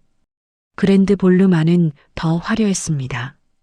천장에는 수백 개의 조명이 반짝이고 있었고 무대 위에는 거대한 스크린이 설치되어 있었습니다.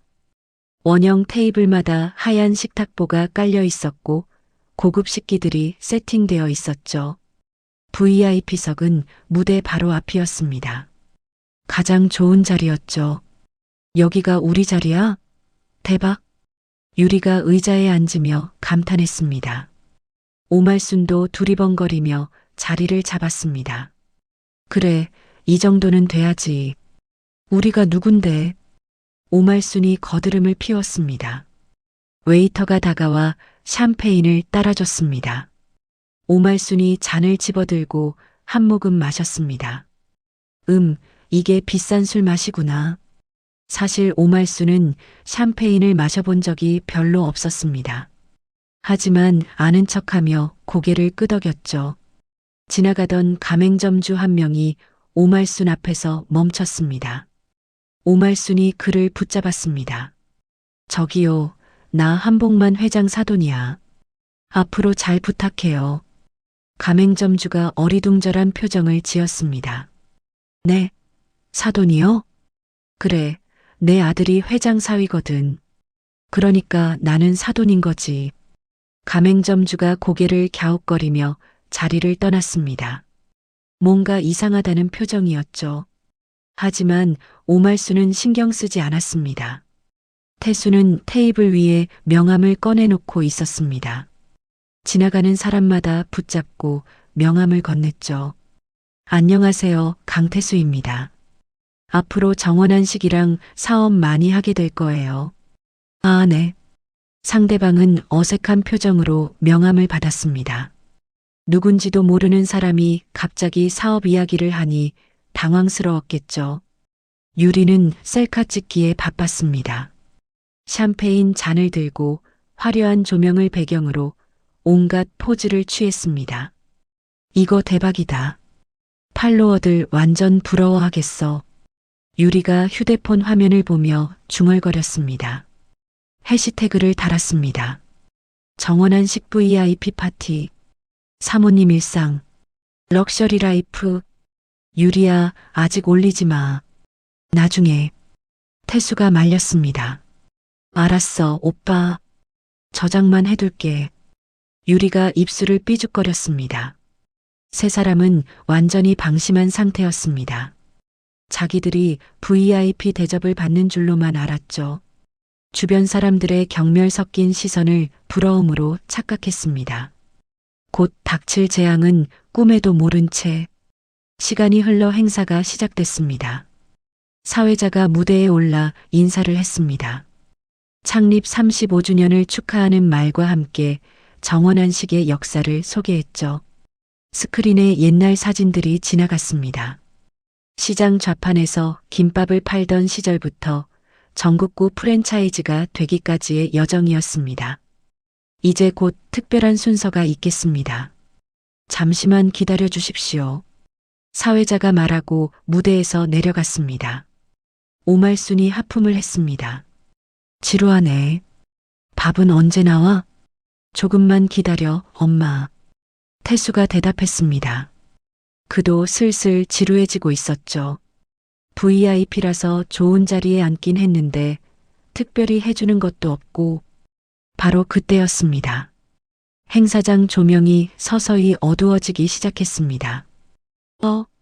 왜 이러지? 유리가 두리번거렸습니다. 주변 하객들도 웅성거리기 시작했죠. 정전인가? 아니야, 뭔가 시작하나 봐. 조명이 완전히 꺼졌습니다. 그랜드 볼룸 전체가 어둠에 휩싸였습니다. 수백 명의 하객들이 술렁였습니다. 그리고 무대 위 대형 스크린에 불이 들어왔습니다. 붉은 글씨가 천천히 떠올랐습니다. 진실의 시간. 태수의 얼굴에서 핏기가 빠졌습니다. 뭐야, 저게. 오말순이 눈을 가늘게 떴습니다. 진실의 시간? 무슨 소리야? 유리가 불안한 표정으로 태수를 쳐다봤습니다. 오빠, 이거 뭐야? 무슨 이벤트야? 태수가 대답하지 못했습니다. 심장이 쿵쾅거리기 시작했습니다. 뭔가 잘못됐다는 느낌이 온몸을 휘감았습니다. 스크린의 글씨가 바뀌었습니다. 오늘 이 자리에서 밝혀지는 진실. 객석이 술렁였습니다. 하객들이 서로 얼굴을 쳐다보며 수군거렸죠. 뭐야, 이게? 무슨 진실? 태수가 자리에서 일어서려 했습니다. 하지만 다리에 힘이 들어가지 않았습니다. 불길한 예감이 현실이 되어가고 있었습니다. 그때 무대 위로 한 줄기 스포트라이트가 떨어졌습니다. 또각또각 구두 소리가 들려왔습니다. 어둠 속에서 누군가 걸어 나오고 있었습니다. 화이트 정장, 단정하게 올린 머리, 자신감 넘치는 걸음걸이, 정원이었습니다. 오말순의 입이 벌어졌습니다. 저 여자가? 태수의 얼굴이 창백하게 질렸습니다. 정원이? 유리가 비명에 가까운 소리를 질렀습니다. 뭐야, 왜 저 여자가 저기서 나와? 정원이 무대 중앙에 섰습니다. 스포트라이트가 그녀를 비추고 있었습니다. 일주일 전 쓰레기 봉투를 들고 쫓겨나던 모습은 온데간데 없었습니다. 지금 그 자리에 서 있는 것은 정원한식의 대주주였습니다. 정원이 천천히 객석을 둘러봤습니다. 그리고 VIP석에 앉아 있는 세 사람을 바라봤습니다. 눈이 마주쳤습니다. 정원의 입꼬리가 천천히 올라갔습니다. 차갑고 날카롭고 승리를 확신하는 미소였습니다. 태수는 그 미소를 보는 순간 깨달았습니다. 자기들이 사냥감이었다는 것을, 이 모든 것이 함정이었다는 것을. 하지만 이미 늦었습니다. 도망칠 곳은 어디에도 없었습니다. 정원이 마이크를 잡았습니다. 스포트라이트 아래 서 있는 그녀의 모습은 일주일 전과 완전히 달랐습니다. 쓰레기 봉투를 들고 빗속에 서 있던 초라한 여자는 어디에도 없었습니다. 지금 무대 위에 있는 것은 당당하고 차가운 눈빛의 여자였습니다. 안녕하세요, 여러분. 정원의 목소리가 행사장에 울려 퍼졌습니다. 저는 정원한식 상무 한정원입니다. 객석이 술렁였습니다. 한복만 회장의 딸, 51% 지분을 가진 대주주. 뉴스에서 들었던 그 사람이 직접 무대에 나타난 것이었죠. 오늘 이 자리에 아주 특별한 손님을 모셨습니다. 정원이 천천히 객석을 둘러봤습니다. 그리고 VIP석을 가리켰습니다. 저기 앉아 계신 분들입니다. 수백 개의 시선이 일제히 VIP석으로 향했습니다. 태수, 오말순, 유리. 세 사람의 얼굴이 하얗게 질려 있었습니다. 제 전 남편 강태수 씨. 웅성거리는 소리가 퍼졌습니다. 전 시어머니 오말순 씨. 소리가 더 커졌습니다. 그리고 남편의 내연녀 차유리 씨입니다. 객석이 술렁였습니다. 가맹점주들이 서로 얼굴을 쳐다보며 수군거렸죠. 전 남편이라고? 내연녀? 저 여자가? 오말순이 벌떡 일어섰습니다. 이게 무슨 짓이야? 하지만 정원은 아랑곳하지 않았습니다. 오늘 여러분께 보여드릴 것이 있습니다. 정원이 손짓하자 대형 스크린에 영상이 재생되기 시작했습니다. 첫 번째 영상, 카지노 내부였습니다. 태수가 테이블 앞에 앉아 있었습니다. 손에 칩을 쥐고 있었죠. 흥분한 표정으로 칩을 테이블에 던지고 또 던지고, 옆에는 화려한 차림의 여자들이 붙어 있었습니다. 이것은 제 전 남편이 제 돈 9억 원을 도박으로 탕진하는 영상입니다. 객석에서 탄성이 터져 나왔습니다. 9억? 미쳤네, 진짜. 태수가 자리에서 일어나려 했습니다. 하지만 다리에 힘이 들어가지 않았습니다. 얼굴이 땀으로 범벅이 되어 있었죠. 두 번째 영상, 오피스텔 앞이었습니다. 태수와 유리가 손을 잡고 건물 안으로 들어가는 장면, 그리고 호텔 로비에서 키스하는 장면, 사진들이 연달아 지나갔습니다.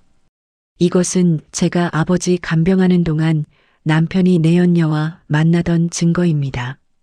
유리가 비명을 질렀습니다. 저거 합성이야. 가짜라고. 하지만 아무도 그녀의 말을 듣지 않았습니다. 객석의 시선은 스크린에 고정되어 있었죠. 세 번째 영상, 녹취록이었습니다. 시어머니의 목소리가 스피커를 통해 울려 퍼졌습니다. 며느리 재산 다 빼앗아서 우리끼리 나눠 갖자.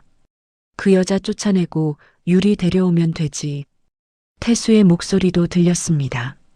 엄마 말대로 해. 어차피 그 여자는 빈털털이야. 객석에서 야유가 터져 나왔습니다. 저게 사람이야? 짐승만도 못하네. 오말순이 소리쳤습니다. 저거 조작이야. 다 조작이라고. 하지만 녹음은 계속됐습니다. 유리의 목소리가 흘러나왔습니다. 그 늙은이 빨리 죽으면 좋겠다. 유산 상속 빨리 받게. 오빠, 우리 강남 가서 살자. 객석이 얼어붙었습니다. 누군가의 죽음을 바라는 말. 그것도 아직 살아계신 분에 대해. 정원이 다시 마이크를 잡았습니다. 그리고 차유리 씨, 유리가 움찔했습니다. 악이 생겼다고 하셨죠? 유리의 얼굴이 하얗게 질렸습니다. 저희가 확인한 결과 거짓이었습니다. 산부인과 기록 어디에도 임신 기록이 없더군요. 사기 전과 이범의 또 다른 거짓말이었습니다. 객석에서 웅성거리는 소리가 커졌습니다.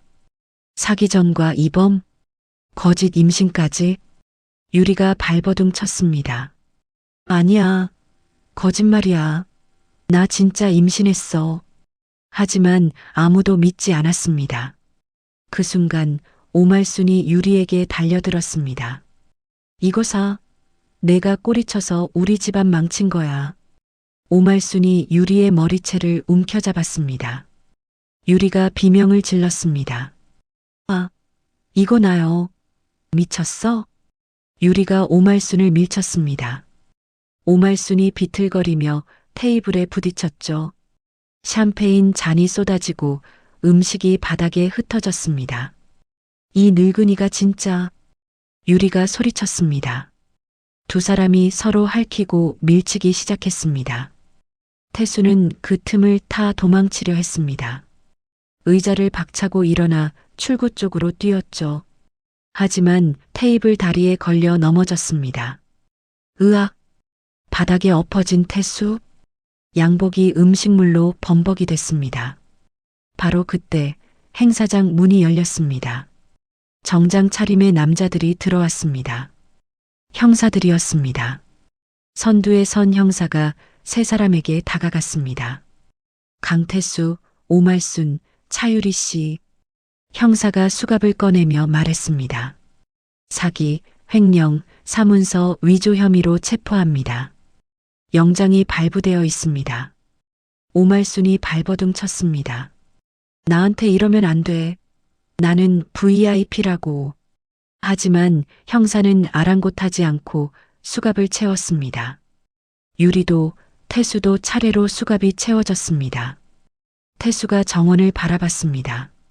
그리고 갑자기 무릎을 꿇었습니다. 정원아. 태수의 목소리가 떨렸습니다. 여보, 내가 잘못했어. 한 번만 봐줘. 정원은 대답하지 않았습니다. 차가운 눈으로 태수를 내려다볼 뿐이었죠. 우리 부부잖아. 5년이나 같이 살았잖아. 태수가 흐느끼기 시작했습니다. 제발 한 번만 기회를 줘. 다시는 안 그럴게. 정원이 천천히 태수 앞으로 걸어갔습니다. 구두 소리가 조용한 행사장에 울렸습니다. 태수 앞에 멈춰 섰습니다. 부부. 정원의 목소리는 낮고 차가웠습니다. 5년 동안 나를 하녀 취급하고. 정원아, 그게 아니라 내 돈 9억을 도박으로 날리고. 잘못했어, 정말. 내 보험 수익자까지 바꿔놓은 사람이. 정원이 태수의 눈을 똑바로 바라봤습니다. 부부래요? 태수가 입을 다물었습니다. 할 말이 없었습니다. 정원이 지나가는 웨이터에게서 샴페인 잔을 받아들었습니다. 황금빛 액체가 잔 안에서 찰랑거렸습니다. 당신이 버린 건 아내가 아니에요. 정원이 말했습니다. 당신 인생이에요. 그리고 샴페인을 태수의 얼굴에 끼얹었습니다. 차가운 액체가 태수의 얼굴을 타고 흘러내렸습니다. 태수는 고개를 숙인 채 아무 말도 하지 못했습니다. 오말순이 끌려가며 소리쳤습니다. 며느리가 시어머니를 이렇게 해. 천벌 받을 거야. 정원이 천천히 고개를 돌렸습니다. 천벌은 지금 받고 계신 거예요, 어머님. 오말순의 얼굴이 일그러졌습니다. 내 돈 내놔. 위자료 내놔. 하지만 형사들이 그녀를 끌고 나갔습니다. 유리도 발버둥 치며 끌려갔죠. 이거 나요. 나 인플루언서야. 팔로워 10만이라고. 형사가 무표정하게 대답했습니다. 조용히 하세요. 세 사람이 행사장 밖으로 끌려나갔습니다. 문이 닫히고 잠시 정적이 흘렀습니다. 그리고 박수 소리가 터져 나왔습니다. 1명, 2명, 박수가 퍼져나갔습니다. 가맹점주들이 하나둘 자리에서 일어났습니다. 곧 500명의 하객 전원이 기립박수를 치고 있었습니다. 정원은 단상에서 가볍게 인사했습니다. 눈가가 촉촉해졌지만 울지 않았습니다. 이제 울 때는 지났으니까요. 무대 옆에서 세준이 다가왔습니다. 정원 옆에 서서 작은 목소리로 말했습니다. 수고하셨습니다, 상무님. 정원이 세준을 바라봤습니다. 세준의 눈빛에 따뜻함이 담겨 있었습니다.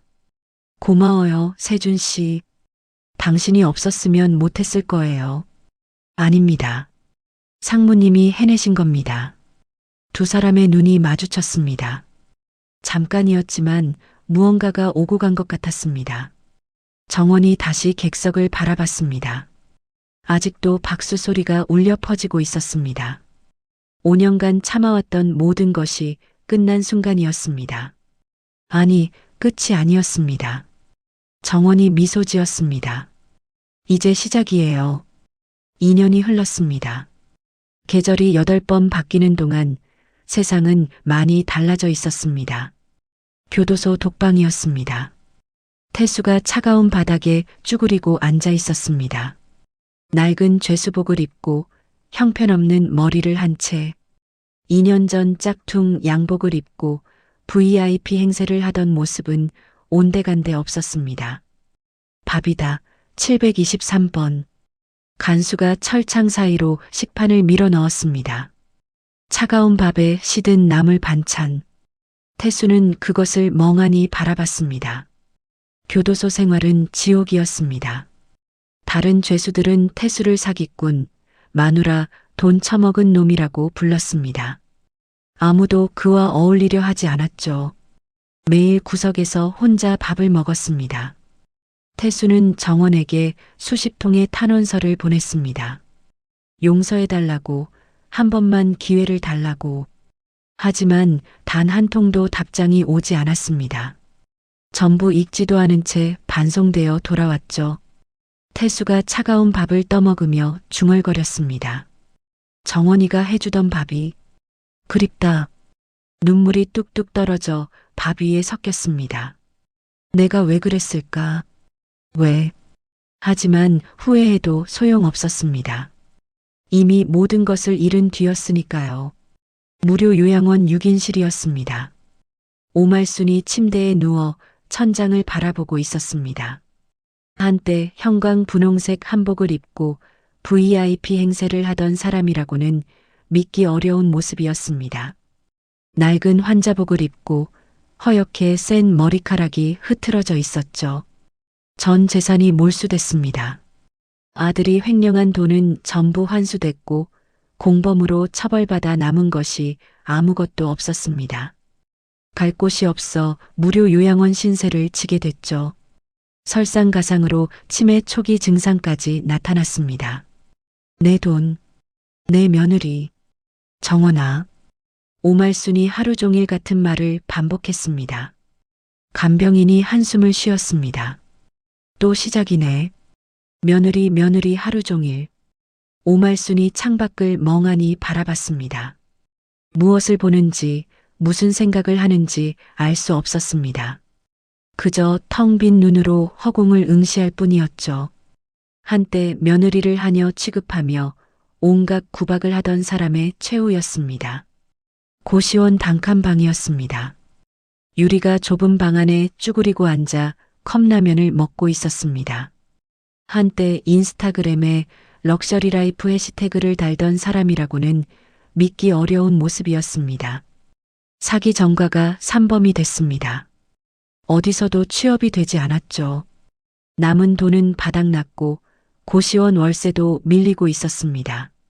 유리는 SNS의 피해자 코스프레를 시도했습니다. 전 남친이 사기꾼이었어요. 저도 피해자예요. 속았어요. 하지만 반응은 차가웠습니다. 키읔 누가 속아? 전과 산범이 피해자? 꺼져. 악플이 쏟아졌습니다. 팔로워 10만은 어느새 몇백 명으로 줄어 있었죠. 유리가 휴대폰을 바닥에 던졌습니다. 다 그 여자 때문이야. 정원이 그 여자. 깨진 거울에 자신의 얼굴이 비쳤습니다. 초라하고 지친 얼굴. 2년 전의 화려함은 어디에도 없었습니다. 인과응보였습니다. 남의 남편을 빼앗고 거짓 임신으로 속이고 온갖 나쁜 짓을 했던 대가였죠. 1년 전으로 돌아갑니다. 정원한식 창립 36주년 기념식이었습니다. 무대 위에 정원이 서 있었습니다. 화이트 정장 대신 검은색 정장을 입고 있었습니다. 더 성숙하고 더 당당한 모습이었죠. 아버지 한복만이 휠체어를 타고 무대 옆에 앉아 계셨습니다. 완전히 회복되지는 않았지만 걸어 다닐 수 있을 정도로 건강을 되찾으셨죠. 오늘부터 정원한식은 내 딸 한정원이 이끌어갑니다. 아버지가 마이크를 잡고 말씀하셨습니다. 목소리가 떨렸습니다. 내가 35년 키운 회사보다 더 잘 키울 겁니다. 객석에서 박수가 터져 나왔습니다. 내가 자랑스럽다, 딸아. 아버지의 눈가에 눈물이 맺혔습니다. 정원도 울컥했지만 꾹 참았습니다. 대표이사 취임식에서 울 수는 없으니까요. 아버지, 감사합니다. 정원이 마이크를 이어받았습니다. 제가 잘 지키겠습니다. 아버지가 평생 바쳐 일군 이 회사를, 정원한식의 이름을. 가맹점주들의 박수가 더 커졌습니다. 500명의 하객이 기립박수를 치고 있었습니다. 정원한식 2대 대표이사 한정원. 새로운 역사가 시작되는 순간이었습니다. 다시 현재로 돌아옵니다. 봄이었습니다. 서울 시내의 한 호텔에서 결혼식이 열리고 있었습니다. 하객들로 가득 찬 예식장. 정원한식 가맹점주들이 축하객으로 참석해 있었죠. 버질로드 위로 두 사람이 걸어왔습니다. 아버지 한복만이 딸의 손을 잡고 있었습니다. 휠체어가 아닌 두 발로 걸어서 완전히 건강을 회복하신 모습이었죠. 아빠, 떨려요. 정원이 작은 목소리로 말했습니다. 뭘 떨어? 우리 딸이 제일 예뻐. 아버지가 딸의 손을 꼭 쥐었습니다. 단상 앞에 세준이 서 있었습니다. 검은 턱시도를 입고 긴장한 표정으로. 정원이 다가오자 얼굴이 환하게 밝아졌습니다. 아버지가 세준에게 딸의 손을 넘겨줬습니다. 내 딸 잘 부탁하네, 세준이. 회장님, 목숨 걸고 지키겠습니다. 세준이 깊이 고개를 숙였습니다. 두 사람이 손을 맞잡았습니다. 3년 전 빗속에서 처음 만났던 그날부터 지금까지 함께 걸어온 길이었습니다. 주례가 선언했습니다. 두 분은 이제 부부입니다. 박수 소리가 예식장을 가득 채웠습니다. 1년 후 정원이 아들을 낳았습니다. 이름은 한세봄. 새로운 시작이라는 의미를 담았습니다. 아버지 한복만이 손주를 안고 눈물을 흘리셨습니다. 우리 세봄이. 할아버지가 왔다. 주름진 손으로 아기의 볼을 어루만지셨습니다. 아기가 방긋 웃었습니다. 아빠, 울지 마세요. 정원이 웃으며 말했습니다. 안 울어. 눈에 뭐가 들어갔어. 아버지가 괜히 눈을 비볐습니다. 하지만 눈물은 멈추지 않았죠. 세준이 옆에서 가족을 바라보고 있었습니다. 아내와 아들, 그리고 장인어른. 3년 전만 해도 상상할 수 없었던 풍경이었습니다. 하지만 지금은 현실이었죠. 세준 씨, 아니 여보. 정원이 세준을 불렀습니다. 왜요, 여보? 고마워요. 그때 저한테 전화해줘서 3년 전 빗속에서 받았던 그 전화. 그것이 모든 것의 시작이었습니다. 저야말로 감사하죠. 저를 믿어줘서. 두 사람이 눈을 마주보며 웃었습니다. 같은 해가을. 서울 시내의 한 건물 앞에서 개원식이 열리고 있었습니다. 한정원 요리학원, 경력단절, 여성 무료교육. 간판이 햇살을 받아 반짝이고 있었습니다. 과거 정원이 학대받던 시댁 건물 자리였습니다. 철거하고 새로 지은 건물이었죠. 정원이 리본 커팅을 하며 말했습니다. 저도 한때 모든 것을 잃었습니다. 수강생들이 조용히 귀를 기울였습니다. 남편에게, 시어머니에게, 세상에게 버림받았다고 생각했습니다. 쓰레기 봉투 하나 들고 빗속에 서 있던 날, 저는 끝이라고 생각했어요. 정원의 목소리가 잠시 떨렸습니다. 하지만 다시 일어섰습니다. 포기하지 않았습니다. 그리고 지금 여기 서 있습니다. 수강생들 사이에서 훌쩍이는 소리가 들렸습니다. 여러분도 할 수 있습니다. 지금이 끝이 아닙니다. 저희가 돕겠습니다. 다시 일어설 수 있도록. 박수가 터져 나왔습니다. 정원이 환하게 웃었습니다. 과거의 상처를 딛고 같은 아픔을 가진 사람들을 돕는 것. 그것이 정원이 찾은 의미 있는 복수였습니다. 석양이 지는 한강변 공원이었습니다. 정원, 세준, 아기 세봄이가 함께 산책하고 있었습니다. 세준이 아기를 안고 정원이 유모차를 밀며 나란히 걷고 있었죠. 붉은 노을이 하늘을 물들이고 있었습니다. 강물 위로 황금빛 빗줄기가 반짝였습니다. 수고했어, 대표님. 세준이 정원을 바라보며 말했습니다. 아니, 여보. 정원이 웃으며 대답했습니다. 당신도요, 여보. 세 가족이 잠시 멈춰서서 석양을 바라봤습니다. 아기 세봄이가 옹알이를 했습니다. 마치 아름답다고 말하는 것 같았죠. 우리 세봄이도 노을이 예쁜가 봐. 정원이 아기의 볼을 어루만졌습니다. 엄마 닮아서 감성적인 거야. 세준이 웃으며 말했습니다. 정원이 석양을 바라보며 조용히 말했습니다. 있잖아요, 여보. 응? 가장 완벽한 복수가 뭔지 알아요? 세준이 고개를 갸웃거렸습니다. 정원이 남편과 아들을 번갈아 바라봤습니다. 그리고 활짝 웃었습니다. 내가 행복해지는 거예요. 석양빛이 세 가족을 감싸 안았습니다. 따뜻한 바람이 불어왔습니다. 과거의 아픔은 이제 추억이 됐습니다. 상처는 아물었고 새로운 삶이 피어나고 있었습니다. 세 가족이 석양 속으로 천천히 걸어갔습니다. 행복한 웃음소리가 바람에 실려 퍼졌습니다. 아기는 벌을 받았고 선한 사람은 복을 받았습니다. 그리고 정원의 이야기는 이렇게 해피엔딩으로 끝이 났습니다. 오늘 이야기가 마음의 작은 울림으로라도 남았다면 가끔 이곳에 다시 들러주셔도 좋겠습니다. 여유가 되신다면 사연의 주인공에게 따뜻한 한 줄 남겨주세요. 그 마음이 누군가의 내일을 버티게 해줄지도 모릅니다. 당신의 오늘과 내일을 진심으로 응원합니다. 여기는 시라 보따리였습니다. 감사합니다.